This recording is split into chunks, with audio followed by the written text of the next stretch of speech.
मी RDN news Akola कडून प्रतिनिधी दिलीप नवले बोलतो। आज रात्रीचे 10:30 पावणे 11चा टाईम वेळ झालेली आहे। तरी आज उन्हाळ्यात एकही थेंब पाण्याचे पाऊस वगैरे काही या शहरामध्ये अकोला शहरामध्ये आलेला नाही। पण आज 12 जून रात्रीचे पावणे 11 जवळपास 10:30 ते पावणे 11च्या काळात वेळ आहे।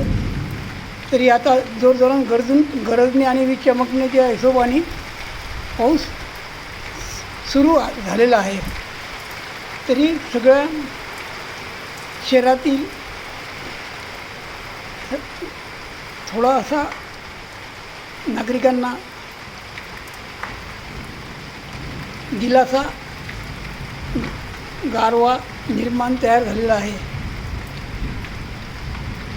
आता रात्रभर कुठपर्यंत पडतो आणि किती पडतो काही सांगता येत नाही, परंतु सध्या लाईव्ह तुम्हाला दाखवत आहे।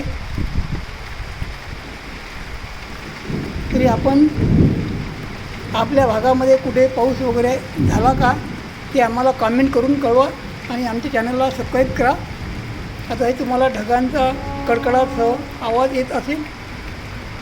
हा भाग आमचा रेल्वे स्टेशन परिसर अकोला भागातला आहे। तरी सुरुवात पावसाळ्याला झाली असे मला या वातावरणावरून कळते, कारण पहिला पाऊस हा माणसाला शेतकऱ्यांना तर आशा असते की त्यांचे डोळे आकाशाकडे मेघगर्जना कधी गरजतात याकडे लक्ष राहते। त्यांचे कामे आता यापुढं सुरुवात होईल अशी आशा वाटते, परंतु या पाण्याने काही होणार नाही। तरी त्यांना दोनच पाणी चांगले मुरते पाणी यायला पाहिजे। तरी आपण बघूया, थोडा कमी येतो सध्या रिमझिम, म्हणजे माझे टेरेसवर सुद्धा भाग हा वाहता पाणी थोड्याफार प्रमाणात दिसून येत आहे। आता रात्रीची वेळ आहे, त्यामुळे तुम्हाला खालचा भाग दाखवू शकत नाही। तरी आपण आता उद्या येते का पाहू आणि यापुढं काय होईल मी तुम्हाला अपडेट देत राहील।